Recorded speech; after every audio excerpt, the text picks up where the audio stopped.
Galera, tudo bom? Sejam bem-vindos a mais um podcast. Hoje eu vou falar com um cara que ele é multi-instrumentista, ele é compositor, saxofonista, exatamente, hoje o papo aqui é saxofonístico, além de todos os instrumentos que ele vai contar que ele toca aqui. Ele também é arranjador, brasileiro, o cara me enfia num avião, se enfia num avião e veio pra cá pra Suíça e o cara simplesmente se formou também aqui na Suíça depois de ter se formado no Brasil, mas eu vou deixar que ele fale isso, tá bom? Ele, assim, nasceu num lugar no Brasil que é o lugar do queijo muito gostoso, e aí ele veio pra Suíça, que também é um lugar do queijo muito bom. Eu, mineiro, gente boa demais. Hoje eu estou com o Thiago Barros. Seja bem-vindo, Thiagão. Satisfação, meu amigo. Um prazer estar aqui no seu podcast. São muitas histórias para contar aí, poder falar com o seu público brasileiro, público suíço e toda a comunidade lusófona que escuta aí o seu podcast. Cara, eu que agradeço. O Thiago, gente, já tá aqui há muito mais tempo do que eu. E às vezes eu preciso de um músico, de help. O primeiro cara que eu ligo, Thiago, preciso de um baixista, ó, a lista, ó, preciso de um baterista. Ele me salva sempre, me salva sempre. Tô aqui, já aproveito já pra te agradecer por todo o carinho e respeito. A gente ainda não teve chance de tocar junto, né? Vai acontecer, né? A gente tem que tocar, Porque a né? gente toca o mesmo instrumento. Exatamente. Mas no dia que você precisar aí de um flautista, de um zabumbeiro, ou Não, um piano, eu te não, não. acompanho. Aproveitando, quantos instrumentos você toca hoje? Cara, meu instrumento principal é o saxofone, saxofone. né? Eu me dedico aí aos 4 saxofones, soprano, alto e tenor e barítono já há um tempo. Mas há 13 anos eu comecei a estudar o piano meio que seriamente. Era o Nebenfach, um instrumento secundário na faculdade. E daí o piano foi tomando conta como ferramenta de trabalho para compor. As minhas aulas ficaram muito mais interessantes, como você acompanha quando você toca um piano, né? E hoje em dia eu passo bastante tempo ao piano, até mais que no saxofone, no momento, por causa da rotina familiar, muita aula, criança em casa, então assim, às vezes eu tenho tempo de sentar lá e tocar uns acordes e compor algo. Mas é isso aí, eu toco saxofone, piano, percussão eu gosto bastante, zabumba, e estou estudando flauta e clarinete, que eu estou com 2 alunos de clarinete. Cara, o piano pra mim também, quando eu entrei em Tatuí, que aí tinha aquela coisa da aula de harmonia e tal, eu sempre, sempre focado só no instrumento melódico. E aí, pô, Davi, toca o instrumento de harmonia, porque aí você vai conseguir entender melhor. E o ideal é o piano, porque o piano você vai conseguir ver a formação dos acordes. Daí eu passo a entender um pouco e como eu já fazia arranjo de metais, só que sempre dependendo só do ouvido, cara, a janela abriu, né? Falei, cara, como faz sentido, né? E as possibilidades. E aí eu começo a tocar os acordes, assim, muito simples, e venho com essa bagagem, fazendo bem simples. E tem pouco tempo que eu comprei um piano. Eu monto a produtora aqui, e aí eu fico sem instrumento em casa, né? E eu começo a sentir falta, cara. E eu falei, não, cara, eu vou comprar um piano e tal, e aí eu vou estudar de fato piano. E eu passo agora a estudar seriamente o piano. Então eu tô, cara, fazendo exercício de Anon e tal, tô investindo nisso daí. Um ótimo investimento. O piano abriu a minha cabeça musical e arquitetonicamente falando, né, por causa da visão geográfica, coisa intervalar, mas também me ajudou muito na questão dos voicings. Né, quando eu vou improvisar, eu consigo uma condução das linhas melódicas mais clara através do piano. Até quando eu quero usar de saltos, de abusos intervalares no solo, assim falando, né? Além disso, a minha esposa é pianista, né? Então, isso me trouxe contato com a literatura clássica. Então, ela está lá estudando Debussy, estudando as peças que ela trabalha, que ela estuda. E isso também trouxe uma influência para a minha música, para a minha forma de compor, para uma forma mais lírica e mais europeia de fazer o jazz, falando assim.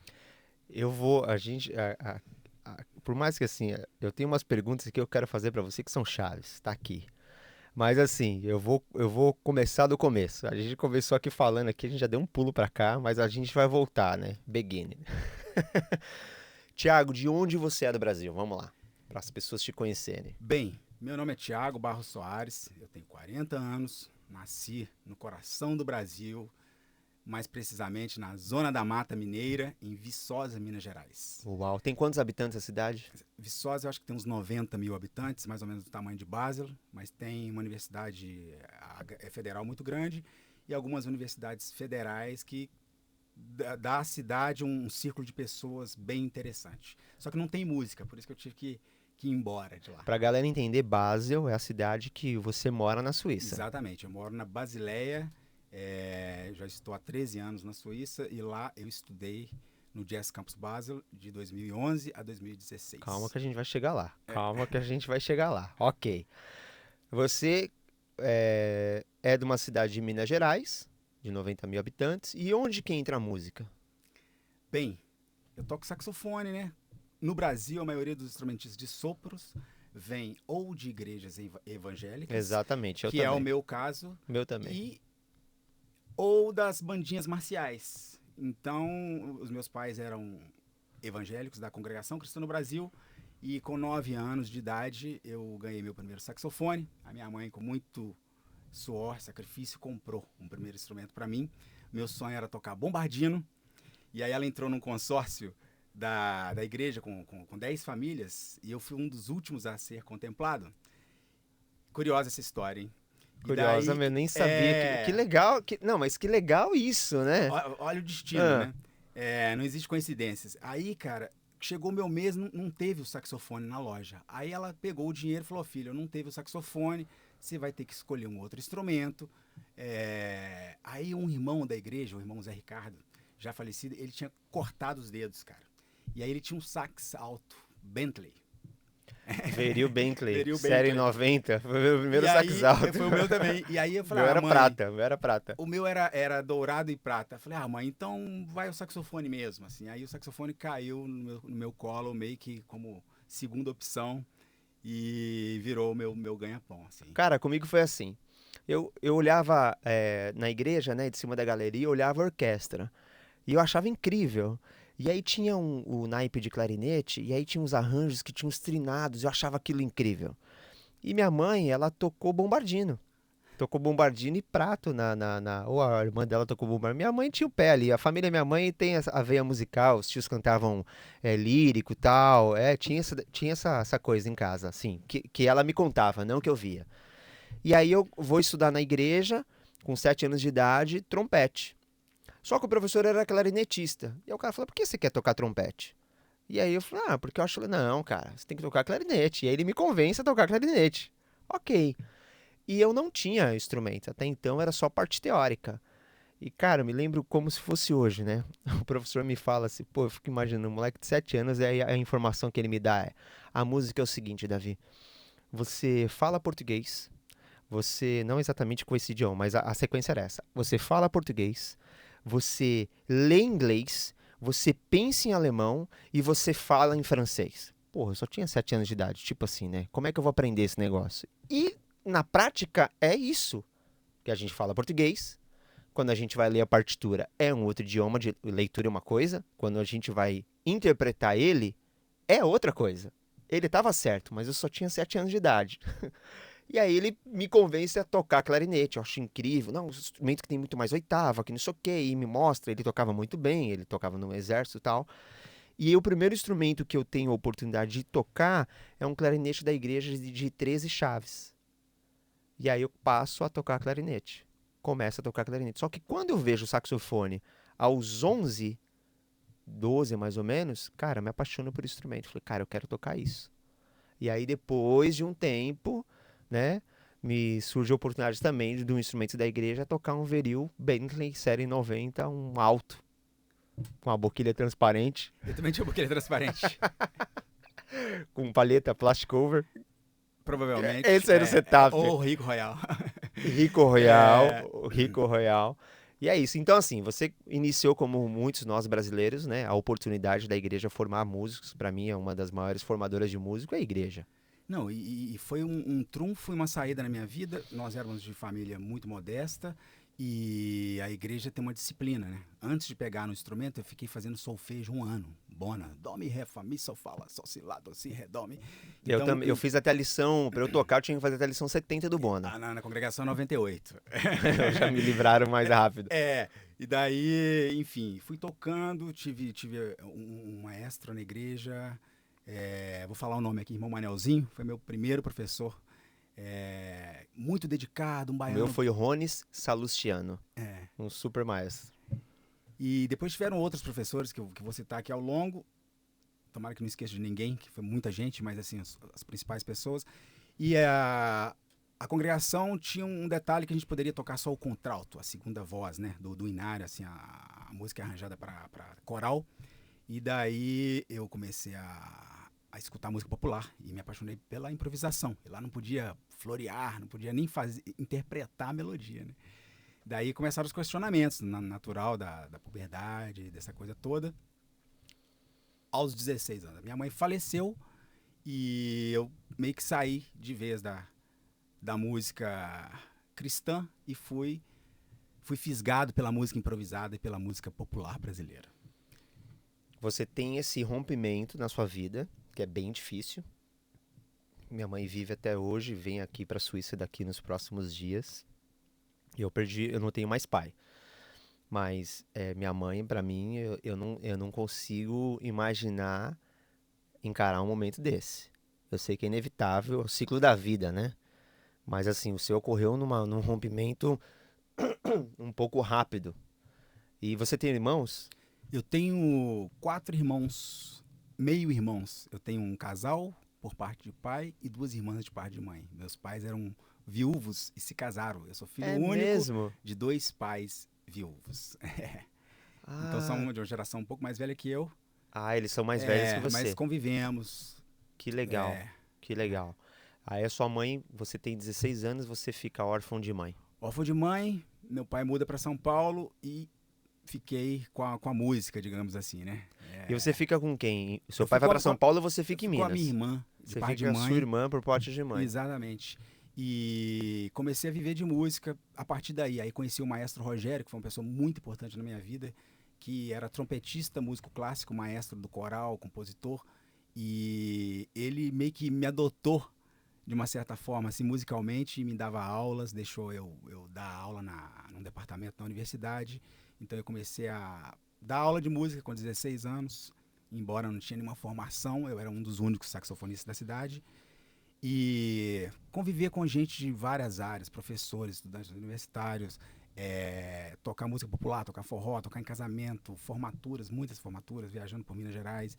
E fui aí absorvendo toda a cultura brasileira até então não absorvida e até chegar a Bituca, a Universidade de Música Popular, que foi realmente uma janela importante na minha vida. Foi um Essa episódio. universidade é de Minas também.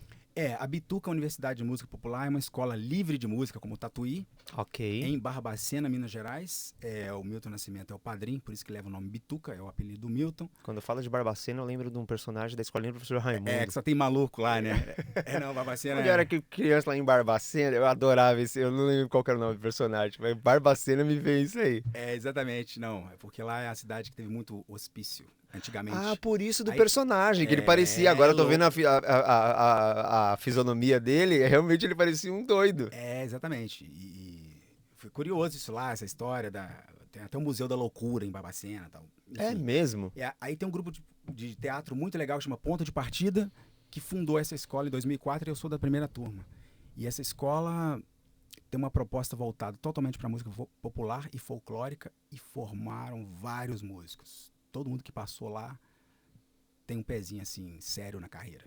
É uma escola muito importante, gratuita e convivia com muita gente legal lá. Eu conheci meu professor de saxofone, Kleber Alves. Cara, essa coisa que nem você falou, né? Todo mundo que passou por lá acabou indo para para a carreira musical de uma forma séria, né? Eu vi isso em Tatuí também. Todo mundo que estudou comigo na minha época, todo mundo, assim, tá tudo, sabe, bem.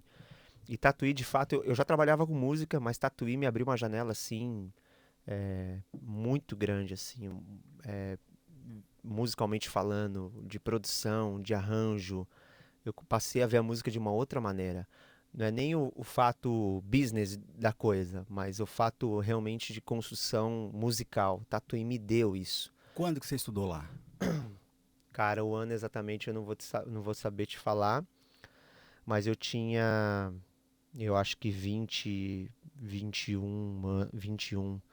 Na época era o JP, que hoje faz com o Hermeto, o nosso amigo que mora aqui também. Meu Deus do céu, me fugiu, eu sou péssimo de nome, cara. Eu- Cara, ele toca pra caramba aqui, nosso amigo em comum, inclusive. Saxofonista? Saxofonista. Mário Alonso. O Mário Alonso Tem também o estudava lá. Fábio Gouveia. O Fábio também. Só que o Mário eu tive contato muito. O JP eu tive bastante contato. E aí tinha os professores. Um professor o meu professor de saxofone lá foi o Celso Viagnoli. E eu fui para estudar com o Vinícius. Só que o Vinícius viajava muito e eu só fazia aula de segunda-feira. Então o Vinícius aparecia quando ele queria. Vinícius Dorim. É, e, Ah, e aí, ok. aí, assim, o JP conseguia fazer aula com ele porque o JP ficava a semana toda lá. Cara, eu até brinquei com ele uma vez.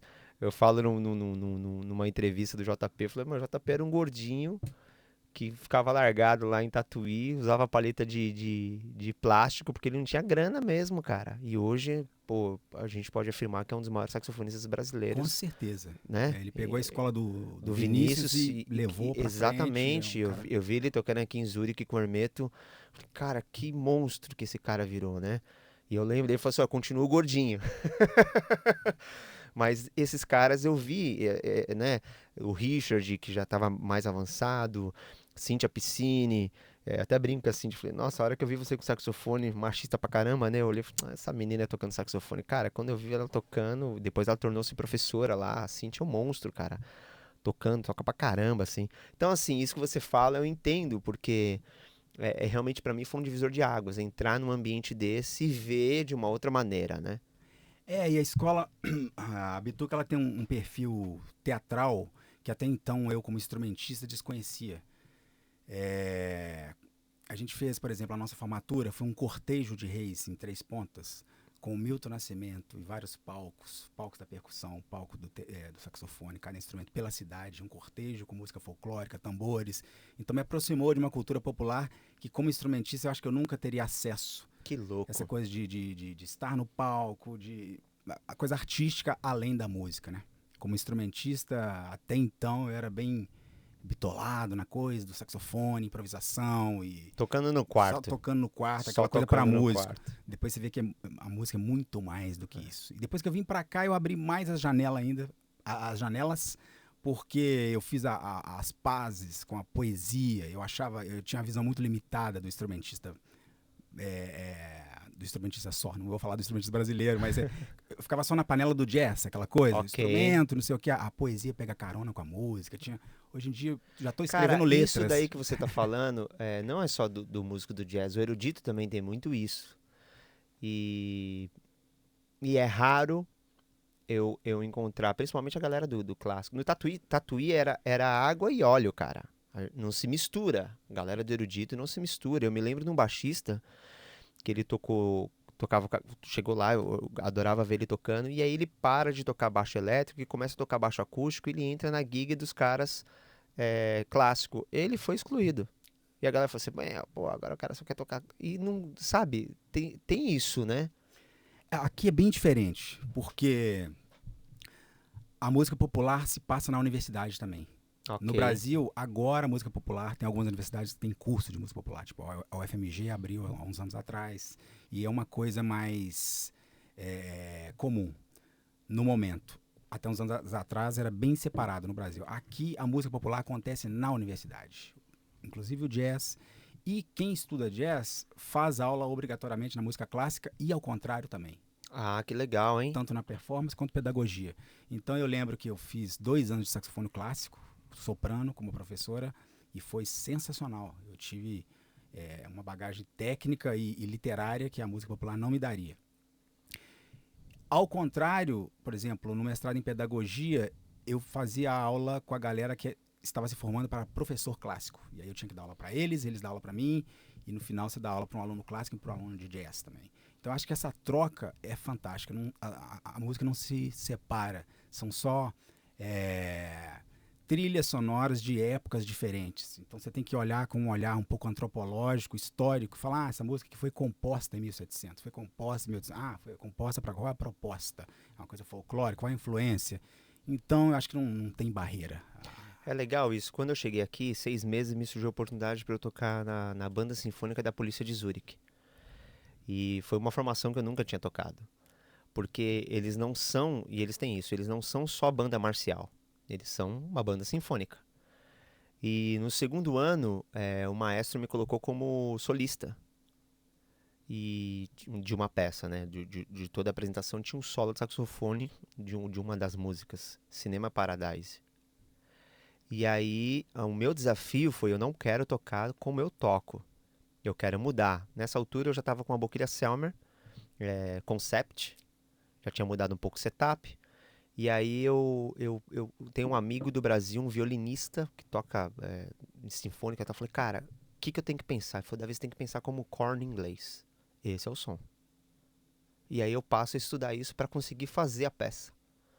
Então, assim, me deu um crescimento enorme. As próprias marchinhas, que eu não tive a oportunidade de tocar em banda marcial, como você falou no começo, ou o músico vai para a igreja, ou ele toca em banda marcial. Essa é a formação musical que a maioria dos instrumentistas de sopro no Brasil aprendem. E para mim foi um desafio também. Porque, por exemplo, raras vezes eu toquei em determinados compassos dobrados. Nunca tinha tocado um dobrado. Toquei pouquíssimo na igreja. Na igreja ainda tem, né? Tem os dobrados que o pessoal toca, Assembleia de Deus. Tem umas coisas assim. Mas eu toquei muito pouco. E aqui eu fui aprender até mesmo a ler dessa forma, os dobrados e tal. Então eu fiquei 3 anos com eles, né? Acabei saindo porque eu não tinha mais tempo para poder ficar com eles. Mas eu fiquei 3 anos e para mim foi, cara, uma pós-graduação nessa área. Com certeza. A literatura só agrega, né? Tudo que você... E aí você fez clássico no soprano? Há 2 anos e 5 anos na escola de jazz. O bacharelado 3 anos aqui e mais 2 anos. Tá. Como é que você vem pra cá? Bem, as minhas razões para essa jornada foram tanto pessoais quanto profissionais. Eu conheci a minha atual esposa, suíça, na casa do meu professor de sax em 2008. Eu tinha ganhado um prêmio e morava em Juiz de Fora nessa época, estudava em Barbacena e ia a Belo Horizonte uma vez por mês fazer aula. E ela fez intercâmbio lá nessa época, 2008. Depois mudei para Belo Horizonte, ficamos em contato. Em 2010 ela voltou e fui me planejando para vir estudar aqui. Meu sonho era ir para a França ou para os Estados Unidos. Ela faz intercâmbio através da faculdade de música. Não, cara. É muito engraçado. O meu professor estudou na Alemanha e morou durante 15 anos. Ok. E aí ele veio tocar aqui em Basel, como ele sempre vem, já estava de volta ao Brasil, no Bird's Eye Jazz Club, o clube de Basel. E ela tinha terminado o ensino médio aqui, o ginásio, e estava procurando um lugar para viajar, para fazer intercâmbio no Brasil, aprender português. Ela já tinha interesse. Ela foi para aprender o idioma. Já tinha interesse por português, por música brasileira, escutava Djavan, Leila Pinheiro, etc. E ia numa dessas excursões CVC, turística para Salvador, outra coisa. Aí ela conheceu meu professor lá, com os pais, e aí ele falou, não, faz um turismo mais musical, vai para Minas e tal. Ele fala alemão, não sei o quê. E aí foi isso, ela foi pra Ela lá. tinha quantos anos na época? Na época, 17. Cara, como a cultura aqui é diferente, né? Ela com 17 anos querendo ir pro Brasil para poder fazer intercâmbio, para poder aprender um idioma. E é muito nova, né? Muito nova. E aí ficamos em contato. 2008, 2009, 2010. Comecei a estudar sobre a cultura suíça, sobre a possibilidade de estudar aqui ou na Alemanha, como meu professor tinha feito, que ele falou que a Hochschule era gratuita. Então, seu professor meio que já inseriu uma semente de Total, possibilidade. Total. Ele morou 15 anos aqui. O meu tirou de mim. Não, meu professor foi uma pessoa fundamental, o Kleber Alves. Não, mas o meu fez bem pra mim, viu? Porque, assim, surgiu uma bolsa pra poder ir pra Berkeley. E aí eu chego e falo, cara, eu quero ir pra Berkeley, não sei o que e tal. Eu falei, mas vai fazer o que na Berkeley? Eu falei, vou estudar. Ele abre a bolsa assim e fala assim, aqui também tem Berkeley. E mete um livro da Berkeley. Porque a minha ideia era, vou estudar na Berkeley, volto pro Brasil, vou lá, cara. Fiz Berkeley. Eu falei assim, não, cara, mercado de trabalho não é assim. Quando você voltar, você vai ter que construir tudo de novo. E eu já tava bem, assim, no mercado, gravando pra caramba, tal. O conselho dele foi por isso, não foi pra falar, não vai ser útil Berkeley. Não, pra o que eu queria fazer, não era o caminho. O cara Entendi. não era Não, o caminho. até então eram devaneios e possíveis planos. Era tudo muito irreal. França ou França, os Estados Unidos, estava aberto, Canadá, por causa de visto, estava vendo onde me aceitariam. E aí surgiu essa possibilidade de estudar na Suíça. Ela falou: ó, eu vou fazer ano que vem o bacharelado, a prova, estou estudando piano para isso, estou fazendo o Forkurs, que é o curso de preparatório. E aí eu comecei a pesquisar universidades suíças e vi que elas são gratuitas, ok. tanto para o bacharelado quanto para o mestrado, para o master. E no ramo das artes, eles aceitam muito estrangeiros, porque a ideia é ter uma diversidade de culturas. Eu falei, Certo. Legal você entrar nisso. Desculpa te cortar. Mas você é brasileiro. Como é que você teria a possibilidade legal para poder entrar na faculdade? Qual que é o passando no trâmite? vestibular. Passando no vestibular. Então eu me planejei, vendi tudo que eu tinha no Brasil, comprei um ticket, trouxe 2.000 euros, achando que era um dinheirão, para comprar um saque Selmer, se tudo desse errado. E fiquei 3 meses na casa do meu sogro, estudando vocabulário de Nisso vocês música. namoravam já? Já Ah, namorava pela ok, internet. ok. Não, de 2010 a gente já estava Já namorando. tava namorando Aí oficialmente. 2011, um ano depois, foi tudo muito bem planejado, Ok. suíçamente.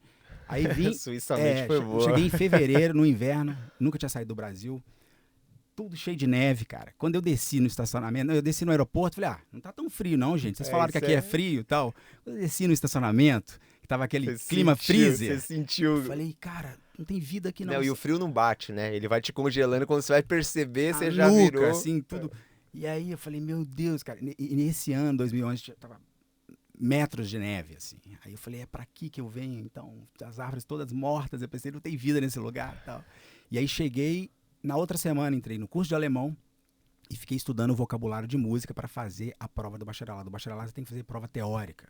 Então, meu irmão, até então para mim era dó, ré, mi, fá, sol, lá, si, depois já virou C, D, E, F, dórico, muda tudo, intervalos, fala aí, tipo, sei lá, um intervalo, um acorde, né, tipo, muda tudo o nome.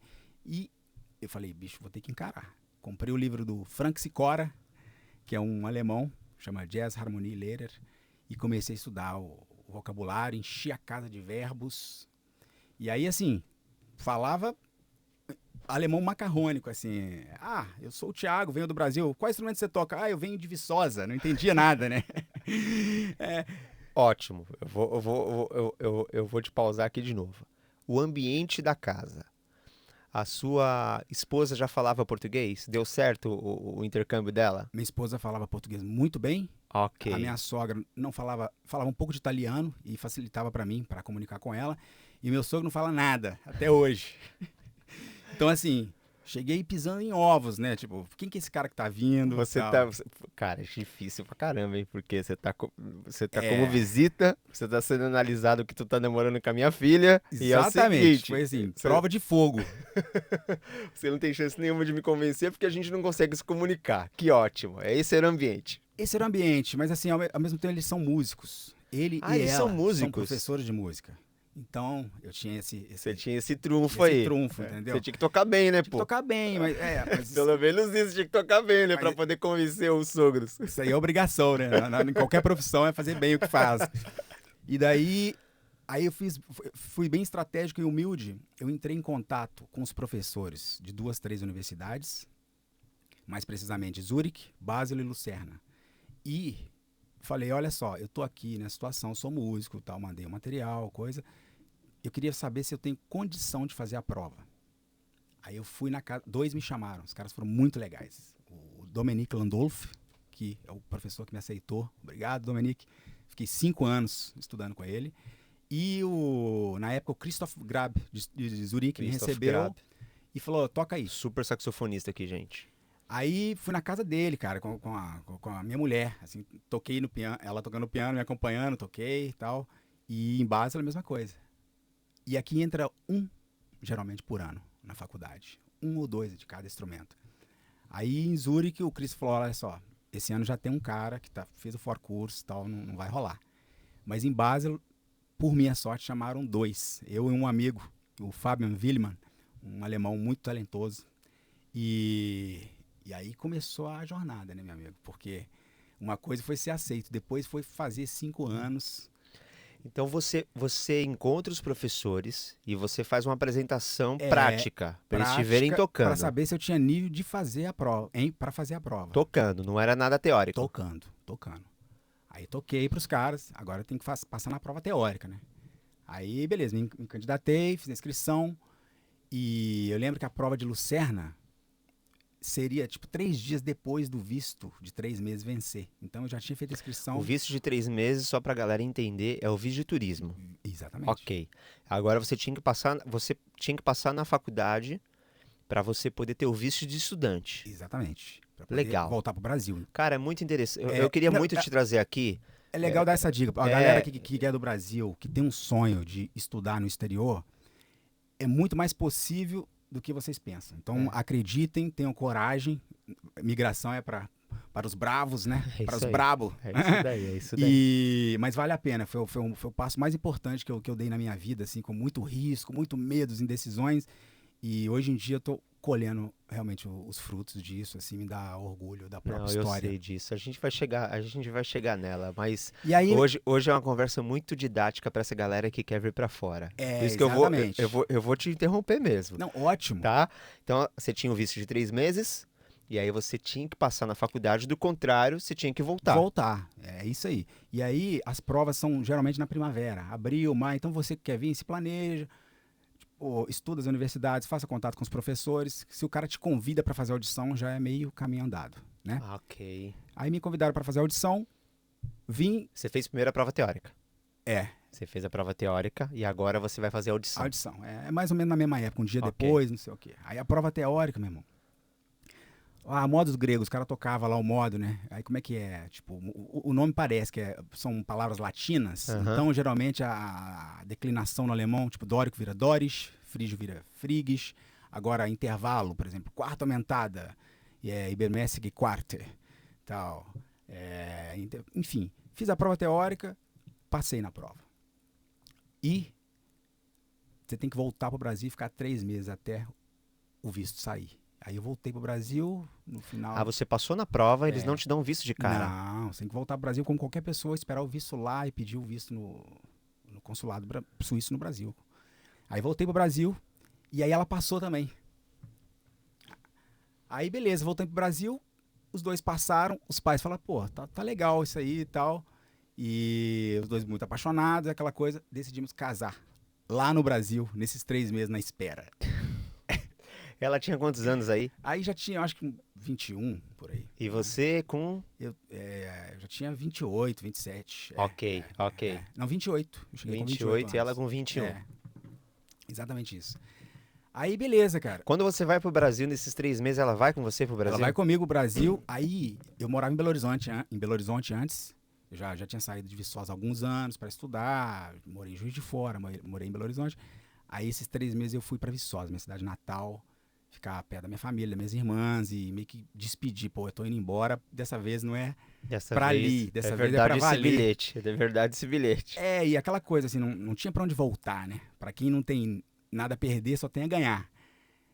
Eu vim sabendo que seria o grande desafio da minha vida.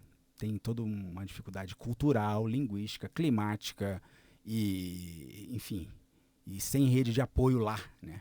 Quando eu nunca fui rico no Brasil. Então isso é importante deixar claro, você que tá aí, cheio de desculpa. Eu lembro que para estudar na Bituca, eu morava em Viçosa e morava em Barbacena. Cara, eu ia de carona, assim, tinha um cara que fazia contrabando de remédios.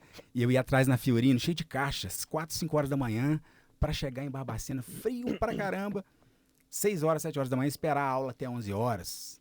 Aí dormia num hotel daqueles, assim, de rodoviária e tal. Voltava, não tinha conexão direto pro interior. Foi uma luta para estudar. E vários mim- amigos abandonavam no caminho. Pra mim, Tatuí também era assim, cara, porque pra eu conseguir fazer todas as matérias, eu tinha que fazer com que elas fossem marcadas num dia só. Então, quem me levou pra Tatuí foi um amigo que eu entrei numa banda de sertanejo, era o guitarrista, e falou, cara, tu tem que estudar em Tatuí. Eu falei, por que Tatuí? Cara, porque Tatuí é o melhor que tem, cara. Então você tem que ir pra lá. E aí ele começa a me auxiliar, falou assim, ó, agora é o seguinte, você tem que passar e a gente tem que vir marcar as aulas, só que a gente tem que chegar, tipo, 4 horas da manhã no portão da escola. Eu falei, mas por quê? Falei, porque a gente tem que marcar todas as aulas, Davi, as importantes, num dia só. Porque senão você não vai ter vaga com o professor. E aí, tipo assim, vai ter aula de harmonia na quarta, vai ter aula de instrumento na quinta. Não, pra quem fica a semana toda, ok.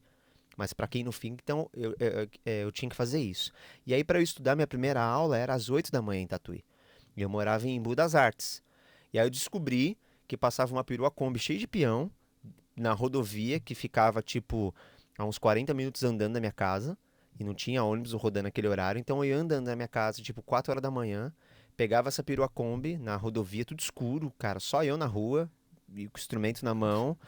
E aí pegava essa perua e ia até a rodoviária da Barra Funda, onde eu pegava o ônibus Cometa às 8 da manhã, às 6 da manhã, às 6 da manhã, e o ônibus chegava em Tatuí às 8 da manhã, eu atravessava a rua correndo e já fazia aula de cara, percepção musical com o professor Carlos Carranca. Às 8 da manhã, cara, você vai perceber o quê? Depois de ter acordado às 3 pra pegar, cara, às 8 da manhã eu tava lá, eu fazendo aula de percepção, terminava a aula de percepção, tomava um café na ilhazinha que tinha ali que vendia o suco de laranja e tal. E aí eu vinha fazendo as aulas tal, até saía do conservatório às 10 da noite. Eu entrava às 8 da manhã e às 10 da noite. Porque aí você tinha alguns intervalos, né? E aí eu comecei a fazer cursos a mais. Curso de Big Band, curso de modos gregos. E eu comecei a me enfiar, preencher de curso. Só que, cara, é difícil, meu. Difícil. Tem que ter coragem, né? É. E E aí você fazia também uma correria pra poder ir lá pra. fazia uma correria para ir para Barbacena e tal. Depois não ficou prático e de Viçosa mais. Eu mudei para Barbacena, minha irmã mudou para lá também e era mais próximo. E depois mudei para Belo Horizonte. Ficou inevitável. Eu ganhei 2 prêmios lá na época para novos talentos do jazz e jovem instrumentista. Aí tinham concertos em Belo Horizonte, projetos. Aí mudei de vez para a capital e foi também um passo importante, corajoso. E definitivo na minha carreira, né? Porque a cidade de Belo Horizonte é muito rica culturalmente. Aí comecei a dar aula para mais gente e a vida foi encaminhando, assim. A sua vida caminhando e você fala, não, agora eu quero arrumar um negocinho pra eu poder me ocupar. Eu vou morar na Suíça. Não foi bem isso, cara. Sabe o que aconteceu? Como eu sempre tive uma preocupação com a carreira financeira por ser órfão, eu sempre morei em república, tinha que pagar a conta. Fui pai muito novo. Aos 19 eu tive um filho, o Thiago, meu filho tem 20 anos, agora tá até morando na Suíça. Olha só. E isso me trouxe muita responsabilidade. Então eu tinha uma visão assim, que a coisa pode ser não tão fácil para os músicos, né? Uhum. E a escola que eu tinha estudado e dedicado 4 anos não é a escola tradicional reconhecida pelo MEC e tal, embora o nível é muito alto, como o Tatuí, e o diploma não é reconhecido pelo MEC, falando isso. Então eu quis ter uma formação acadêmica, uma formação que valesse a pena. Meu sonho era dar aula em universidade no Brasil e tal. E outra coisa, eu tinha abandonado os estudos aos 16 anos, no primeiro ano do ensino médio. Colégio normal para estudar música. E me dediquei e tal, já estava vivendo de música. Depois, como é que eu vou estudar na Suíça? Não tem nem o 2º grau. Aí eu voltei. Porque é exigido isso. Exigido e tal. Para o bacharelado. Para o mestrado é impressionante. Para o mestrado eles não pedem nada. Tem gente aqui que fez mestrado com diploma de Tatuí, sem ter bacharelado no Brasil. Mas esse é outro tema. Aí, para o bacharelado precisa, e eu queria ter.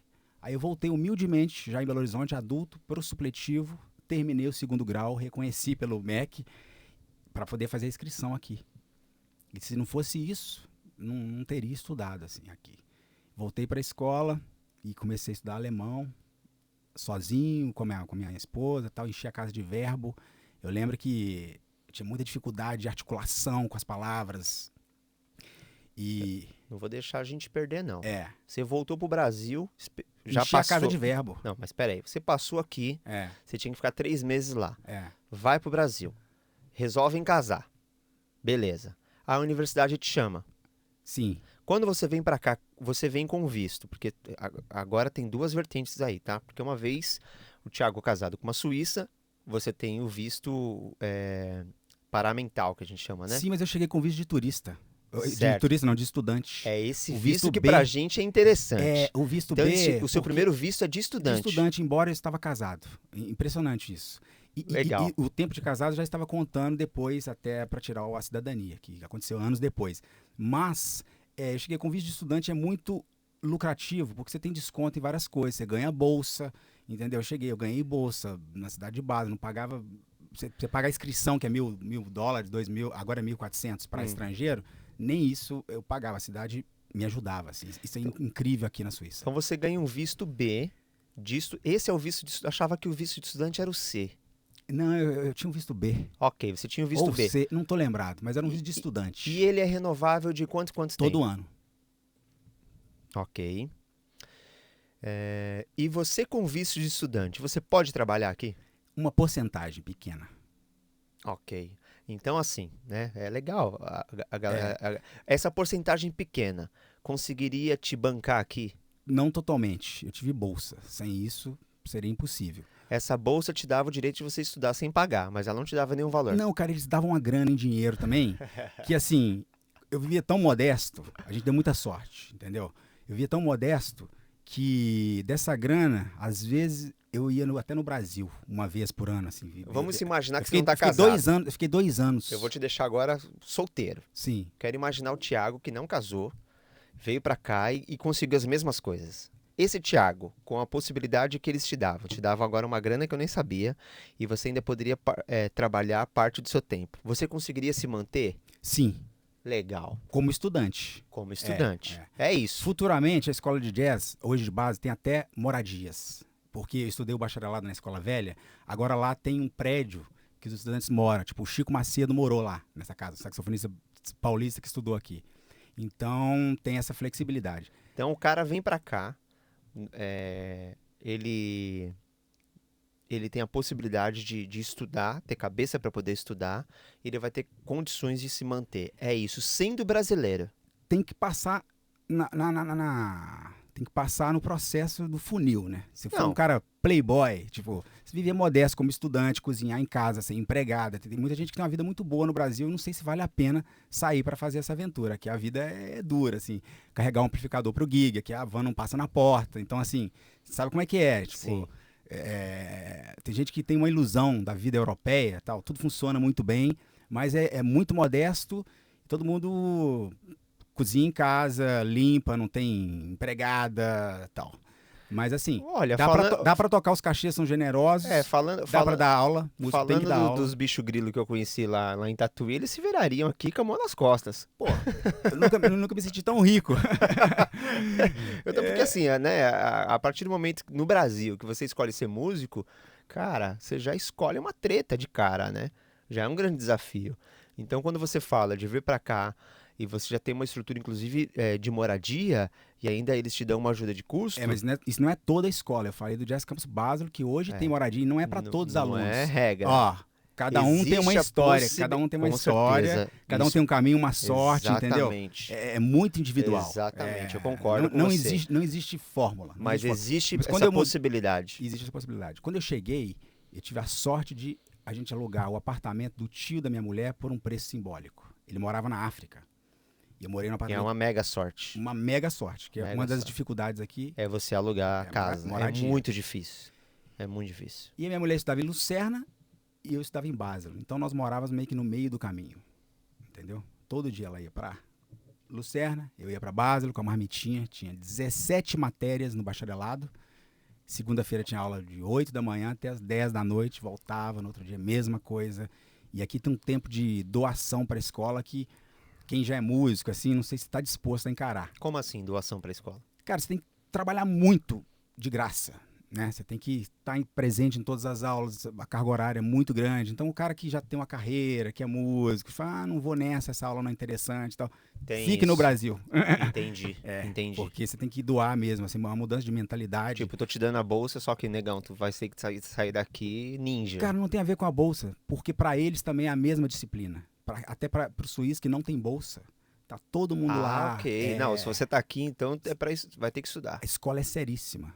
A estrutura que existe aqui, ela tem um preço muito alto, que é a precisão, a disciplina, o não poder falhar e receber feedbacks pesados, críticas o tempo todo. Então, isso é muito diferente da nossa cultura latina, que é artística, leva tudo pro pessoal. Foi um choque de mentalidade, assim. Que é uma outra estrutura educacional. Que louco, que interessante. Inclusive para as crianças. Hoje em dia eu trabalho na escola primária E as crianças passam pelo mesmo moinho, assim, tipo. A namorada do meu filho é professora de kindergarten, de jardim de infância. E aí ontem ela tava comentando comigo, a gente falando sobre esse negócio de açúcar, ela falou assim, não, as crianças, por exemplo, na hora do lanche, a gente revista o que eles trouxeram pra comer. Eu falei, como assim? É, eles sentam, a gente faz a roda, senta com os professores, eles tiram de dentro da lancheira o que eles vão comer. Eu falei, tá, e se tiver coisa com açúcar, a gente separa. Você vê o nível É, de rigidez, é, né? é. Agora, né? Se com a criança de 3, 4, 5 anos é isso, né? A rigidez só vai aumentando, assim. Mas quando eu cheguei para estudar, só para fechar essa coisa, Sim, do bacharelado, tinha. Na escola de jazz tinha um brasileiro. ok. Era o Alex Eviana. E depois, no ano seguinte, chegou o Oliver Peller. Depois já vieram outros. O próprio Chico, o Fábio Gouveia, o Paulão vieram pelo Focus Year, que é um outro projeto da Universidade de Basel.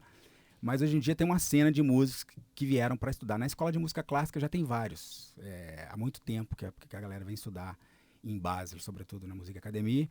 Mas na escola de jazz agora tem uma geração de brasileiros que estão vindo, assim, e é muito legal que fortalece o time. E a Que gente tem legal. uma comunidade de músicos lá, hoje em dia bem unida. Que bacana. E, e indico aí pra galera, você que tá no Brasil e tem esse sonho, não deixa de acreditar, de tentar, faça tudo corretamente, não tenta. O processo não O tem jeito. processo Não tem tem que ser jeito, cara. legal, Não tem jeito. doloroso, se É. prepare financeiramente, linguisticamente, veja para onde você quer ir, se é a sua mesmo, se puder, faça uma visita antes. Eu não tinha essa possibilidade, eu vim para valer mesmo, assim. Não, mas é incrível o que você falou, porque eu mesmo desconhecia essa possibilidade, né? Do cara sair do zero. O meu caminho foi outro, né? A minha esposa, ela é portuguesa, brasileira, mas tem um passaporte português, tal, naturalizada português. Então, através dela, ela tem um contrato de trabalho aqui, e através dela a família tem o permisso suíço, e eu tenho o permisso B. O meu permisso é renovado a cada 5 anos. Ela já tem o permisso C, renovou agora para o C. Eu preciso fazer uma prova de alemão para poder pegar o permisso C, porque eu sou brasileiro. Ela, por ser europeia, ela e os meus filhos já têm o permisso C. Então, é interessante isso que você está falando, porque para mim não existia nem essa possibilidade, né? Eu me lembro que quando eu quis vir para cá, nem passou perto a possibilidade de aplicar para poder fazer uma pós aqui. Porque talvez eu pensei em aplicar em habilidades extraordinárias, que existe esse visto, só que aqui na Suíça isso é dado para músicos, para cineastas, tal. Teatro, atores, né? Você tem um visto de 8 meses, só que você tem que ficar um ano fora depois. Então é um permisso temporário. E aí, enfim, tem, Mas tem tá em tempo ainda. Você tá aqui, você tem uma carreira como Sim, músico. hoje eu entrando fazendo uma pós, a cabeça já é outra, né? Porque eu já Acho estou que um master estabilizado. seria legal, porque são só 2 anos É, e você tem menos matéria. Eu acho que aqui o master em pedagogia é mais interessante porque ele tem performance também, você tem aula instrumental toda semana, mas depois você tem a permissão para trabalhar na Suíça como professor, que não é nada mal, né? sim, sim, sim. Mas vamos embora. Vamos Bora seguir lá. aqui, vamos seguir aqui. É, a gente estava falando no começo sobre os instrumentos que você toca e você hoje dá aula nas escolas suíças e você tem também o seu ateliê que você dá aula também. Como que funciona a sua semana, assim, sua rotina de trabalho? Como que é? Cara, é o seguinte, eu e minha mulher, nós somos professores no ensino fundamental. Então, a partir de agosto agora, por exemplo, a gente está com 2 filhos pequenos, um período de transição. Eu vou dar aula na escola pública 2 semanas e ela 2 vezes na semana e ela 3 vezes na semana. Ok. Eu trabalho no estado de Aargau, na cidade de Wohlen e Schaffhausen, que são cidades próximas, mas tudo dá 1h30 de Basel. Ok. Não é tão fácil achar vaga, você tem que ir onde tem. Tem gente que viaja mais, tem gente que viaja menos. E ela dá aula em Olten, que é só meia hora de Basel. Professor de piano e eu professor de saxofone e clarinete. Agora eu tenho 2 alunos de clarinete, eu estou tendo que estudar clarinete. E são alunos de entre 7, 13, 15 anos. São crianças e teenagers. É um grupo, Não, aulas individuais. aulas individuais. E eu também faço apresentações em grupo. com um grupo de saxofone com meus alunos. Quando tem apresentação de Natal, de primavera, Muito legal isso, né? cada estação do ano tem um concerto. De primavera, de inverno, de verão. E E aí você junta os alunos de escolas diferentes para um concerto? Não. São alunos da mesma escola. Da mesma escola. E aí cada um toca peças, eu acompanho no piano. E às vezes eu junto os meus alunos e a gente faz um grupo de saxofone, eu componho para eles. Que legal. E eles compõem também. Que legal. E eu já venho experimentando a pedagogia, adaptando a pedagogia Kodály pro saxofone. Então os meus alunos, a maioria improvisa. Eu estou nessa busca aí com a improvisação há muito tempo. E tenho tentado aí já fazer discípulos por aqui. Estou muito orgulhoso que tem uns alunos que estão tocando muito bem. Que legal. E isso é um pagamento inestimável. Você poder levar sua música, sua cultura para crianças de famílias tão internacionais, né? Aqui a maioria das famílias são internacionais. Uma escola tem, geralmente na classe, tem 17 nacionalidades. Então eu tenho alunos ucranianos, suíços, alemães, e aí por aí vai. Certo. Então, quando você, por exemplo, sei lá, como você dá aula individual, não necessariamente você passa o dia inteiro dando aula. Não, é uma tarde, as aulas são 25 minutos Ok. ou 40 minutos Uhum. semanais. E segue o calendário escolar, né? Tem 5 férias no ano, mas você tem que estar ali, tem vários trabalhos administrativos que tomam uma boa parte do tempo, que são e-mails para pais, plano de estudo.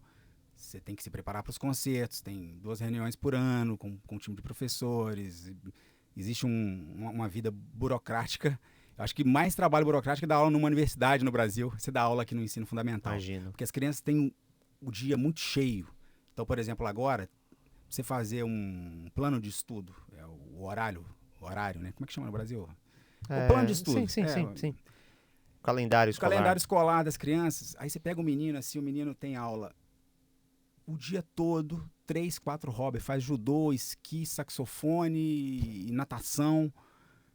É difícil. Aí você tem que você colocar todo mundo no mesmo dia, cada pai quer num horário, isso demanda um Outra desgaste, energia. e-mails, diplomacia, tem que tudo funcionar, né? Aqui tem essa mentalidade de trabalhar pelo coletivo. Então Ok. é importante se doar muito. Tiago, você tem um projeto que eu já vi em rede social, eu escutei também seu trabalho, que a gente vai falar dele também, que é com quarteto. Quarteto, é isso? Quinteto. Quinteto, que é um quinteto. Como que é esse projeto em Basel? Como que funciona? Só fechando aqui a Ah, coisa da escola, ok. também tenho o meu ateliê, que chama Musikschule Basel, Sim. onde eu dou aula para crianças, adultos, curso preparatório para entrar na universidade. Você prepara, você também. prepara. Sim. Que legal. Adolescentes, jovens prominentes aí que estão a fim de aprender. E é isso. E isso, mantendo aí o que você está falando, para Qualquer quais idade, instrumentos? Qualquer idade, qualquer instrumento. Perfeito. E alguns temas. Posso Perfeito. trabalhar também, quem está interessado em improvisação, composição, ou saxofone, clarinete.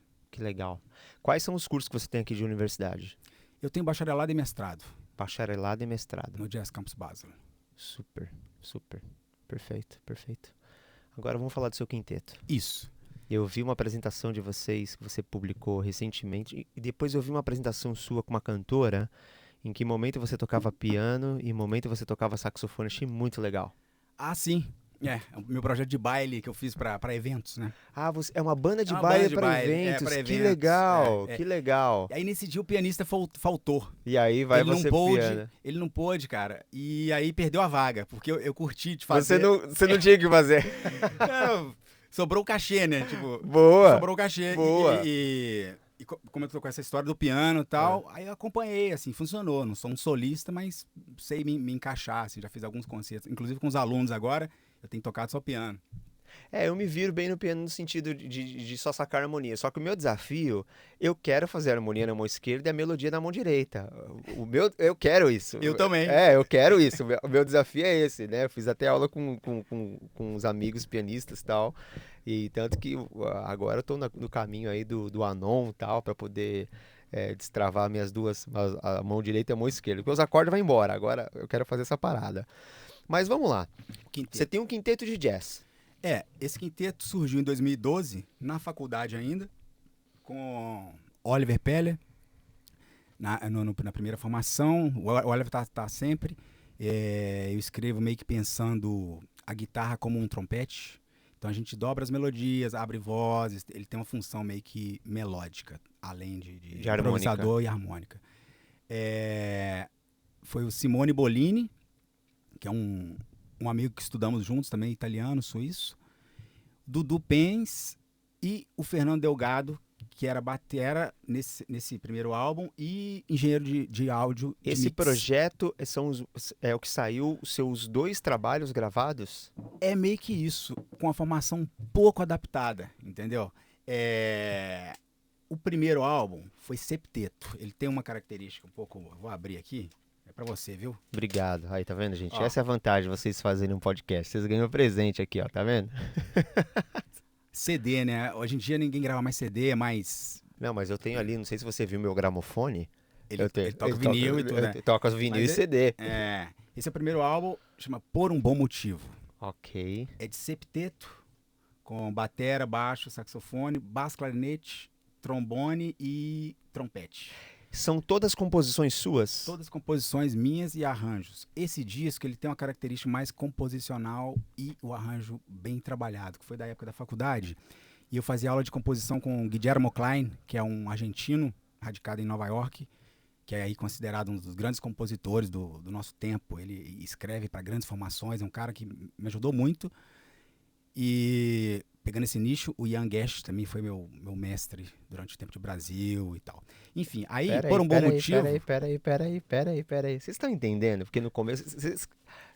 Eu já conhecia, então deixei rolar pra chegar nesse ponto que eu vou falar agora pra vocês que estão assistindo, né? Você que tá assistindo aí o podcast, falou assim, cara, esse cara tem um palavreado rebuscado, né? Ele usa umas palavras de... Vocês estão entendendo a cultura do cara? Ele é um nerd, gente. Ele é um nerd. Então, assim... Olha só a bagagem que o cara tem de estudo, né? Eu tenho um amigo mineiro que fala assim, quando ele quer elogiar alguém, ele fala, você é um cabeçudo. Isso aqui é um cabeçudo. Cara. São teimoso. O cara, ele é crânio, esse menino. E, enfim, aí, por um bom motivo, tem 4 músicas com motivo no título, né? Que é por um bom motivo, motivo antigo, sem motivo algum, tudo é motivo. Que são técnicas de composições Make Brothers Songs, AABA, 32 compassos, forma de jazz. Ok. Mas com a pitada folclórica, melódica e outros caminhos harmônicos que vem da minha influência mineira, né? Que é a música modal, caminhos não tão convencionais, harmonicamente e melódicos também, geralmente com muitos saltos, igual as montanhas de Minas. Tem um tema...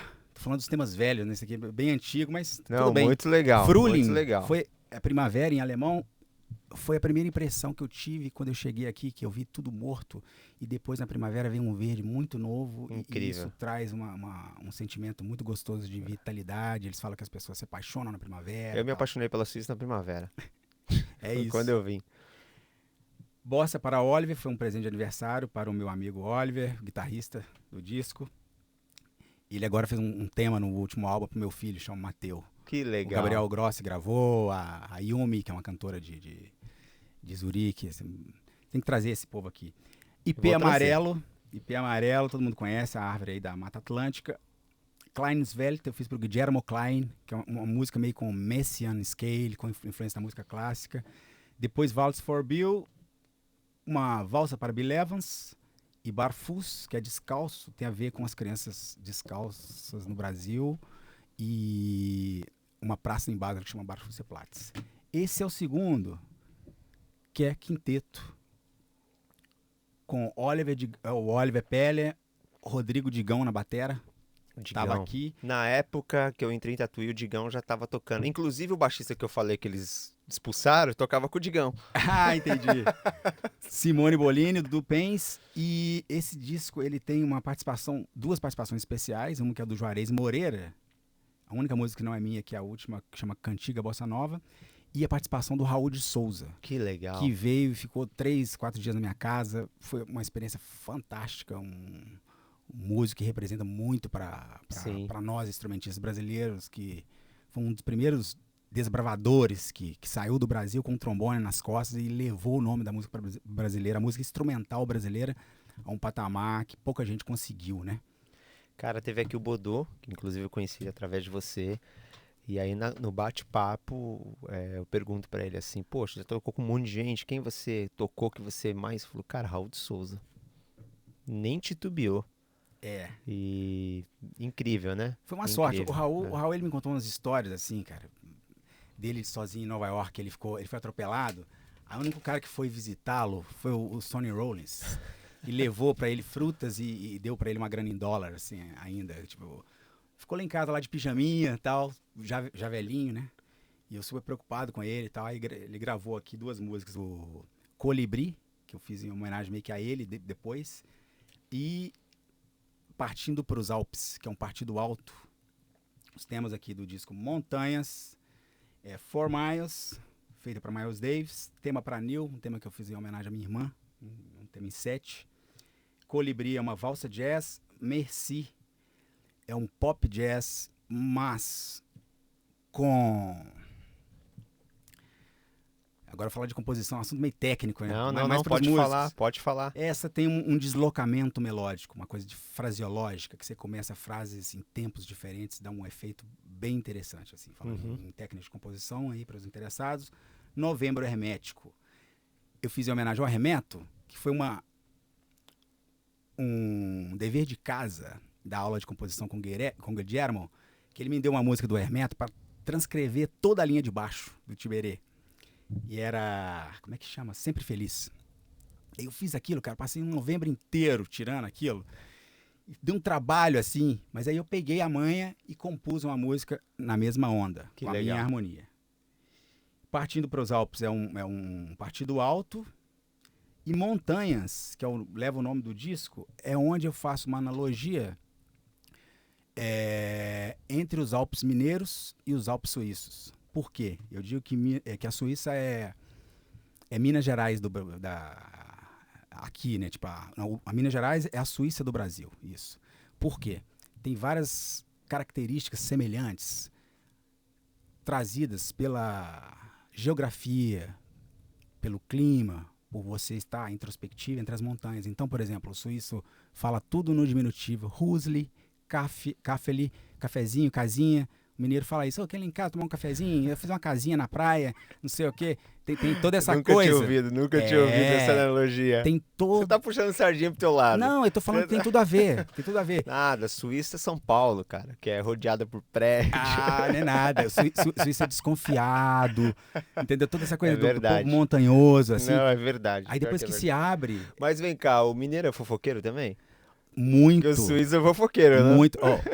Quando eu fui em Portugal, agora é um outro tema, quando eu fui em Portugal eu entendi muito bem a coisa barroca, das tiazinhas na janela, falando da vida do outro. Aquilo é muito parecido com Minas Gerais, com as cidades históricas, assim. Aí a gente começa a entender, né, de onde veio, né, nossa cultura, quando você começa a ir para as origens, né? É uma relação de amor e ódio aí com nossos compatriotas tugas, né? Mas tem muita coisa a ver, não tem como fugir disso aí. Agora, deixa eu te falar, você falou uma coisa aqui bem interessante, né, que você... teve que estudar a linha de baixo de Tiberê, numa determinada música do Hermeto, e isso te inspira para você poder fazer a sua, né? Ou seja, para quem está interessado em fazer arranjo e composição, você me diz que o caminho inicial é você fazer a transcrição de outras obras. Você tem que pesquisar compositores. Existem várias técnicas de composições, né? Tem gente que pega o violão, sai cantando, é uma forma. Pega aí, faz uns acordes, já procura, sai até já com a letra, né? Agora, quando você vira aí meio que arquiteto, você tem que experimentar várias técnicas. Não sei nada, e eu quero compor. O caminho seria transcrição inicial? Cara, você não sabe nada, é difícil. Tem que ter um vocabulário, tem que escrever músicas. Eu sou um artesão, escrevo no papel. Ok, vou mudar então a pergunta, tá? A pergunta não foi tão inteligente. Não, eu entendi. Eu vou te responder. Vai pelo seu ponto forte. Se você, por exemplo, é um instrumentista de ritmo e quer compor, geralmente o cara que manja de ritmo não sabe muito de melodia. Então pega um groove, meu irmão, que te agrade, e vai por aí. Aí já vai com um motivo melódico. Por exemplo, o Partido para os Alpes vem disso. Já o Novembro Hermético, eu fiz a linha de baixo primeiro. Tom, din, Ah, então não dom, dedodom, necessariamente. dim, bom, bom. Pim, pum, bom, pom, pem, dom.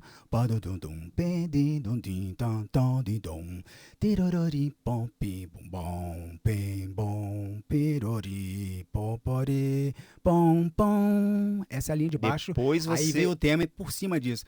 Pa, pa, pe, to, teram. Toda, dirarori. Te, terarore, dirirarorá. Então, não necessariamente você começou pela linha melódica, apesar de ser um Não, eu saxofonista, comecei você pela linha de pensou pelo baixo. baixo. E Comecei tem outras composições que você começou pela linha pela linha melódica. melódica, várias. Por exemplo, o motivo antigo, eu peguei um motivo de um hino da igreja, que era. Como é que é? Já é muito velho, é. Eu peguei um motivo que era. Tororirorirarom, tariroririrom. Esse é um hino, né? Eu Uhum. peguei o primeiro motivo só e fui desdobrando em outros motivos. Que aí é outra técnica de composição que também é uma técnica de improvisação, com motivos melódicos. Composição é um caminho longo. Eu tive a sorte de conviver com o professor Ian Guest, que foi um dos grandes mestres da minha vida também. Com ele eu fiz Kodali, harmonia e arranjo. Convivemos muito, ele veio aqui me visitar, foi no meu concerto de bacharelado e é um grande compositor.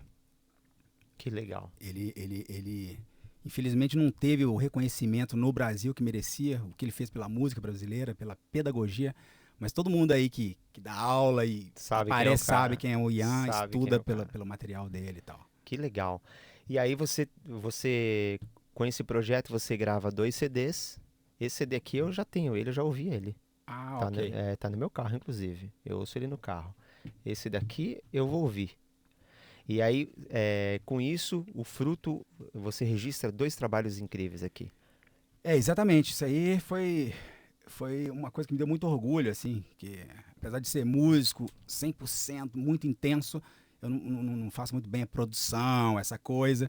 Mas aí eu falei, bicho, vou gravar um álbum no formato jazzístico, tradicional, que hoje em dia as pessoas fazem só EP, né? Uhum, 2, 3 uhum. temas. Mas isso aqui me deu um orgulho e abriu a janela da composição. Eu Que legal. me descobri na verdade, todo improvisador é um compositor nato, Uhum. né? Que é Sim, a porque coisa tem que feita na criar, hora. né? Mas me trouxe técnicas. Hoje em dia, agora, eu já estou escrevendo Entre Alpes, continuando essa coisa como montanhosa, por causa... O jazz mineiro é muito modal, né? Então você tem longos intervalos na música do Toninho, do Milton. Teró, doriró, teroredó, terá. É bem geometricamente falando, um risco, né? Um risco. Uhum. E aí eu trago isso da minha improvisação. Para mim, improvisar é tocar o que a sua alma canta. E eu tenho tentado escutar com o ouvido interno o que a minha alma está dizendo na hora que eu estou improvisando. Muito interessante o que você falou. Porque nesse universo de informação, mundo saxofonístico, todo mundo tocando licks e rápido, não sei, você se perde. Então, Uhum. o que eu tenho tentado fazer nesse momento da minha vida, com 40 anos, assim, tentado ser eu, buscar as minhas origens musicais, folclóricas, tudo que eu aprendi, tudo que eu vivi, paisagens sonoras. Sabe um cara que eu admiro muito, assim, sempre admirei? O Léo Ganderman. É porque, apesar dele ser o cara global, né, de gravar os solos em temas de novela e tudo mais, né? Quando você pega os trabalhos do Léo, você vê uma representatividade brasileira muito forte. Um cara que morou fora há muitos anos e tudo mais. E aquele som tão, não é rústico a palavra, mas tão vintage que ele tem.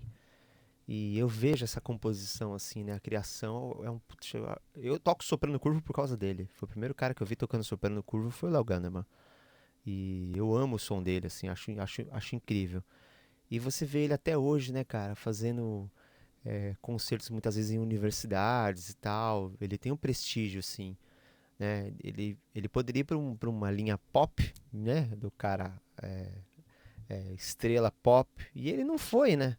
Ele Ele tem é a um oportunidade, intelectual. ele é Ele é intelectual, cara. intelectual, ele trabalha com vários projetos, tem o Pérolas Negras, eu tenho esse disco muito bom. Aquele vídeo dele com a Leni Andrade, um DVD, Enfim, o Léo eu admiro demais, assim, tem um cartão postal no som, um cara que mantém a sua origem autêntico e Muito legal isso, né? muito querido, todo mundo gosta É, dele no é. meio, assim. É interessante. Mas que legal. E agora você me monta uma banda de baile na Suíça. Não é bem uma banda de baile, é uma banda para eventos, né? Uma banda Expresso para eventos. Basileia, ela acontece em formações instrumentais e também com cantores.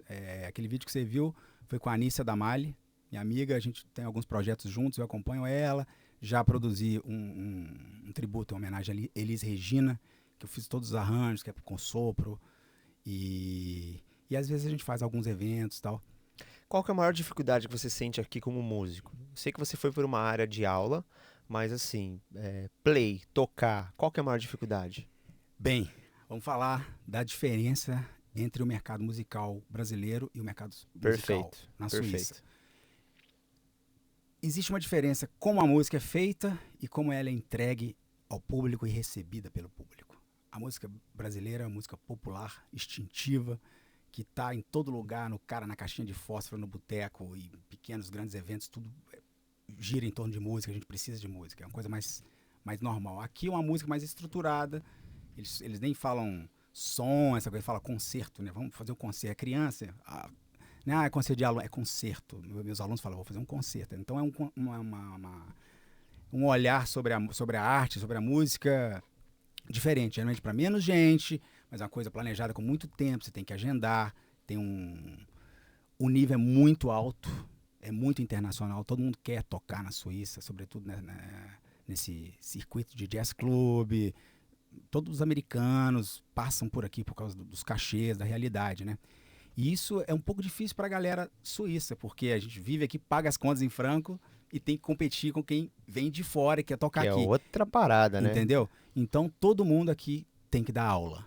São poucos músicos que eu conheço que só tocam. Eu acho que essa é uma das grandes diferenças. No Brasil, quando o cara tem um nome, então você pode só tocar e gravar e tal. Aqui todo mundo dá aula. Tem que dar aula para o que quer viver de música. Exatamente. O custo de vida é muito alto e não existe essa diferença abissal de salário, então é meio que por hora, você tem que trabalhar tantas horas na semana, tantos por cento para ter um salário suíço e conseguir pagar as contas, né? Porque Então você vê que a grande dificuldade é realmente você, cara, só vou viver tocando e não dá. é o que eu gostaria de fazer. Depois eu sempre dei aula por sobrevivência. Aqui eu estudei e aprendi a gostar de dar aula. Ok. Você tem que se colocar, voltando ao assunto pedagógico, tem que se colocar um patamar abaixo do seu aluno e pensar no que o aluno precisa e não no que você gostaria de fazer naquele momento. Tal. É tudo muito voltado para o outro. E isso me trouxe muita humildade musical, mas eu me sinto um professor melhor depois de ter aceitado, estudado e me adaptado ao sistema pedagógico suíço. Legal, legal. E Thiago, quais são os seus projetos que estão no papel que a gente pode esperar e tal? O que tem, o que vem aí pela frente? Então, estou com algumas composições novas, não gravadas, né? Agora, essa semana eu comecei uma outra, já tem até nome, né? Zwischen Alpen, que é Entre Alpes. E aí eu vou em outubro ao Brasil e devo tocá-las lá com músicos mineiros, né? Porque eu já tenho 2 álbuns aqui, talvez vá gravar isso lá, não sei, ou aqui. Tô compondo, tenho um filhinho pequeno, meus últimos anos foi dedicado ao projeto familiar, né? Tem 2 filhos pequenos, meu filho mais velho veio morar na Que Suíça incrível isso. E ele veio para estudar. para estudar, cara. Mesmo processo, ele cresceu no Brasil, eu já trouxe ele aqui algumas vezes, há 3 anos atrás ele veio e demonstrou interesse de vir morar comigo. Mas ele não estuda música. Não, ele estuda engenharia de produção. É o mesmo processo. Mesmo processo. Mesmo Falei processo. com ele, fala com o professor da universidade, entre em contato, tal. Gente, olha a dica valiosa que esse cara tá aprenda a dando hoje língua. nesse podcast. Cara, meu filho, ele fez tudo certinho, ele entrou em contato, viu, ele já fazia engenharia de produção na Universidade Federal de Viçosa, viu a faculdade que tinha um curso semelhante, entrou em contato por e-mail com o diretor da escola. E aí foi aquela coisa de documentos, né? Você tem que provar muita coisa, mandou todas as matérias que tinha feito e tal. Aí ele falou, quando que vai ser? Próximo ano. Então, beleza. E um dos predicados para o curso dele era o C1 de alemão, que é quase língua materna. Exatamente. Cara, e o menino aprendeu em 1 ano alemão e fez. Fiquei muito orgulhoso. Gente, vocês não têm ideia do quanto é difícil. Eu tô aqui há 7 anos e eu lido muito com gente de língua portuguesa e hispana. E aí o meu alemão acaba não desenvolvendo tão bem. E aí o cara vai, estuda 1 ano ininterrupto e nível C1. Que incrível. Com que 20 incrível. anos, né? Com Chegou 20. com, já tinha uma Meus base filhos também educacional falam boa. alemão fluente, tem esse nível aí. Mas eles estudaram aqui, né? O Davi veio pra cá com 13 e o Daniel com 11, sem falar nenhum idioma. E aprenderam na escola e hoje eles têm esse nível alto de alemão. Mas é muito difícil, né? Você, esposa suíça, sogro, você tem um ambiente suíço na sua casa, né? Cara, na minha casa não. A gente só fala Hoje não português. mais. Hoje não mais. Mas no na casa do meu começo, sogro, sim. Quando a gente tá em família, você é só tem suíço e alemão. então você. Suíço-alemão já é um outro idioma, gente. Já falei várias vezes aqui no podcast que você tem o alemão da Alemanha. E aí na Suíça é outra parada. Eu não entendo nada de suíço-alemão. Cara, eu entendo cada vez mais. Eu não entendo nada. Porque os meus alunos só falam suíço. Mas hoje eu entendo, me viro muito bem. Não passo. Eu falo do meu jeito, cara, desde que eu consiga o meu objetivo, cara, não tenho pretensão alguma que você me elogie. Outro dia o cara me elogiou, ele falou, nossa, seu alemão é muito bom. Eu falei, não, cara, você tá querendo vender, não é possível. Você tá querendo... Falei, não, cara, pô, tem gente aqui, eu falei, eu voltei todo orgulhoso, né? Assim, você falou assim, ele quer te vender mais camisa. E o solfejo em alemão? Esse que é o problema. Não, eu sou feijão até que eu me viro. Você vai... Acabou me virando. Às vezes esquece uma coisinha assim, na hora assim e tal, daí eu me ligo e volto. Aí você tem que perguntar pro aluno, como é que chama isso aqui, ó? Fá sustenido. Né? Sim, eu sou feijão, eu vou é o bem. nome dessa nota? Eu perguntava pros alunos, mas pra mim foi uma dificuldade, porque eu canto tudo, inclusive os meus solos. Mi, fá, mi, ré, dó, dó, si, lá, só fala dó, mi, fá, mi, ré, dó, si, ré, fala mi, ré. Eu só penso em notas musicais em português. Aí pra cantar parabéns pra você, entendeu? G, G, A, G, C, Rá. Tem os lances do Rá, gente, no lugar do mundo que o Si é Rá. Mas, cara, que incrível, bicho, que história maravilhosa. Eu acho que esse podcast aqui, primeiro você dá uma aula pra quem tá assistindo e você encoraja eles que é possível, não é fácil, não é isso que a gente está dizendo, nem de longe é fácil, mas que é muito possível. Foi possível para você, possível agora para o seu filho, que teve você como exemplo. Com certeza ele olhou e falou, cara, pô, meu pai conseguiu, cara. E eu acho que quando a gente deixa exemplo, é muito melhor do que cinta, né? E parabéns para você também, que tá aqui fazendo sua carreira, fez esse podcast lindo. Obrigado. Vive de música, representa o saxofone brasileiro e tá aí fazendo ponte entre as pessoas. Muito legal. Essa é a ideia. Pode contar ser comigo ponte, aí, fazer conexões e vamos estreitar essa relação entre Basel e Zurique. E a gente tem que gravar alguma coisa juntos. Com certeza, só chamar. A gente tem que gravar. Os dois têm estúdio, né? Os dois têm estúdio. Só tomar vergonha na cara e fazer, né? Aqui o tempo é um problema, o tempo é um problema. Ninguém tem tempo, cara. Por sorte, agora eu tô de férias e é isso. Na verdade, todo mundo tem tempo para suas prioridades. Isso, exatamente. Mas todo mundo fica muito solitário com essa vida digital. E, enfim, eu sou bem analógico. A gente tem que fazer. Aí depois dos estudos eu peguei outros gostos pela vida também, que eu sempre fui muito bitolado com a música, então peguei interesse por trabalhos manuais, comecei a aprender a reparar saxofone. Hoje você também é luthier, né? Sou um luthier de hobby, né? Assim, nas horas vagas, vou lá, entendeu? Mas isso me possibilitou conhecer muito mais a ergonomia do saxofone, sobre Tô marcas, falando, gente, é um nerd. Épocas, é um nerd, o Thiago é um nerd. A gente tá nessa vida pra aprender, né, meu? O tempo todo, assim. Quando eu descanso, vou aprender uma língua nova, sei lá. Quantos idiomas você fala? Não, eu falo alemão e português, um pouco de inglês, que eu tô estudando agora. Ok. Agora o espanhol vai assim, arranha, né? Eu adoro falar espanhol. Você fala bem, né? Eu adoro. Assim, não sei se eu falo bem, mas eu entendo tudo e assim, me viro muito bem com eles. Eu adoro falar espanhol. O suíço-alemão eu acho bem mais musical do que o Hochdeutsch. O Hochdeutsch é muito monotônico, é uma nota só, tal. O suíço-alemão é igual um mineirês. Acho que sabe como é que é? Tipo, eu acho mais bonito. Não sei o quê, eu acho mais bonito. melódico, saltos intervalares. Só precisa entender. Tem um jeitinho mais mineiro, assim, de falar. Em 3 anos da polícia, só em um ensaio, o maestro falou Hochdeutsch. porque não tinha nenhum colega do meu lado. Normalmente tocava com naipe de saxofone, eu chego no ensaio, ninguém foi, só estava eu. Daí ele olha pra mim e falou assim: Heute Hochdeutsch, né, David? Eu falei, danke, Filmão. Pensei comigo, acho que eu pensei que ele nem falava Hochdeutsch. Esse infeliz tá 3 anos, um maestro. Que incrível aquele cara, um ouvido. Putz, cara, eu gravava os ensaios, o bicho cravado no metrônomo, sem ter nada do lado, um ouvido que captava tudo. Putz, um cara incrível, velho, incrível, incrível, incrível, incrível.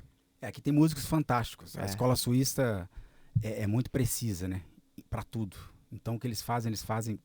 Eu digo que na minha música eu tento trazer a energia e a emoção da música brasileira junto com a precisão suíça. eu me lembro que, pô, era só policial, né? Eu era o único estrangeiro e não policial, nem europeu eu era. E aí no segundo ano ele vem assim na ponta assim da cadeira, assim, sentava uma colega minha, super aplicada, tal, uma policial, Simone, me ajudava bastante. E aqui tinha os outros saxofonistas, ele chega assim na ponta e fala assim, olha, o solo é dele. Me entrega assim, eles, tipo, não tem dessa de, que, cara, negativo, negativo. Puxa, parabéns, tal, não sei o quê. E eu, caramba, velho, putz, agora eu vou ter que interpretar isso. Foi tão difícil pra mim, cara, porque eu senti, como você falou, né? Quando a gente sai do Brasil, eu me sinto um atleta olímpico. Eu preciso fazer bem feitas as coisas aqui porque eu quero que fale que foi um brasileiro que fez. E eu me lembro que na apresentação não maquiaram isso. Eles me exporam diante de toda a gente fazia em Bilar, cerca de quase 2.000 pessoas sentadas no jantar deles, que é a apresentação anual, e eles me apresentam como brasileiro. Solista brasileiro, não sei o que e tal, tal, tal, tal, tal. E eu achei, falei, caramba, a responsabilidade aumenta, né? Eu preciso fazer bem para poder representar, né? Porque, gente, a gente tá aqui fora, a gente ouve tanta coisa negativa do nosso povo, né? Brasileiro fez isso, brasileiro fez aquilo. Então a gente cabe uma responsabilidade muito grande de mostrar que o Brasil não é só isso. Como brasileiro, como imigrante, geralmente É, aqui você tem que fazer 2, 3 vezes mais do que os melhor, outros. sem dúvida. Por quê? A Suíça, sobretudo, adora mão de obra estrangeira qualificada. Por isso que é de graça estudar aqui. Eles pegam os melhores do mundo todo e tem uma universidade forte. Que faz a Ex- universidade são os alunos. Uhum. E depois, alguns, a maioria quer ficar, mas não é todo mundo que pode. Alguns é selecionado pela peneira natural para poder ficar. E a gente leva o nome do Brasil. Falando de música, o produto de exportação brasileiro de maior aceitação no exterior é a música. Sempre foi, já há muitos anos. Embora, às vezes eu me sinto um exilado cultural, assim, tipo, desvalorizado e tal, mas aí eu já parei com esse pensamento há muito tempo. Eu tinha uma utopia de sair do Brasil, estudar música e voltar para dar aula numa universidade, fazer uma revolução musical. Uhum. Aí você vê que o Vila Lobos já tentou fazer isso há muitos anos atrás e não deu certo. E aí você vai acompanhando as notícias e tal, o que virou a cena cultural do país, o que tá acontecendo com o mercado da música. E Exatamente. daí, com família, filho e tal. Eu falei, bicho, a vida acadêmica, eu não gosto muito dessa palavra, que no Brasil tem um sentido pejorativo, pode ser uma boa também, né? Embora eu goste mais de tocar, vou dedicar um pouco à carreira, à pedagogia, dar minhas aulas e talvez um professor de uma vila pequena tem um papel tão importante quanto o regente aí de Uma uma grande orquestra. sinfônica. Perfeito. Cara, você me desafia a compor com esse papo. Eu tenho 2 composições. Inclusive uma, ela cresceu de uma tal forma que eu coloquei letra e depois dediquei a minha esposa no nosso aniversário de 20 anos de casamento. Não fui eu cantando, porque senão ficaria terrível, mas eu pedi para um grande cantor no Brasil cantar. Eu faço a melodia e faço toda a produção da música, primeiramente instrumental, na pandemia. E aí depois eu tava viajando, a gente comemorando o aniversário de casamento, e me veio a letra. E aí eu escrevo a letra e eu gravo ela de novo com ele cantando. Uau! E recentemente eu lancei uma música que eu já tinha feito, eu comecei ela fazendo letra e música, e agora eu fiz ela instrumental. Mas assim, eu quero pra essa onda menos pop, se assim que a gente pode dizer, ir pra uma coisa mais técnica. Falando de composição, eu quero ir pra um outro caminho e você me desafia a fazer isso. Eu também tenho grandes ambições musicais, É, quero escrever para cordas, grandes formações. Falta legal. tempo e organização É, e estudo, né? Tipo, ir para biblioteca, pegar lá os Debussy, estudar é, os voices, é. pensar na grande música. Por isso, quando a gente fala de clássico e jazz, não se separa, gente. Quanto mais literatura, melhor Melhor. você vai ser um músico mais completo, assim. É isso. Thiago, obrigado. Pô, Muito meu amigo. bom, muito bom. Satisfação, E hoje, brigadíssimo. pra variar, a gente vai terminar o podcast e a gente vai comer agora. Com Tem certeza. que olhar aqui, porque aqui, bicho, dá horário, os caras fecham, só sobra o McDrogs pra gente. E o Thiago tá indo numa onda fitness, não pode comer. Só tô trazendo gente aqui que, ó, Tô nada. Eu sem açúcar, quebro as sem... fichas. É eu quebro as mesmo? fichas. É mesmo? É. A gente vai comer... Não vou te levar... É. Não, vou te levar num lugar que você vai comer bem. Você vai comer bem. Bora bem lá. saudável. Thiago, obrigado. Obrigado Cara, você pelo muito convite. bom. Quero que você volte aqui pra gente continuar falando depois.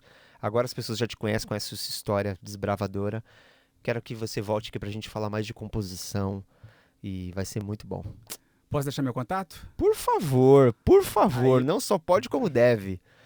Então, público Davi aí, se puder seguir aí nas redes sociais. Qual é o seu Instagram? Thiago Barros Sax. E YouTube também. Thiago Barros Sax. Sem H.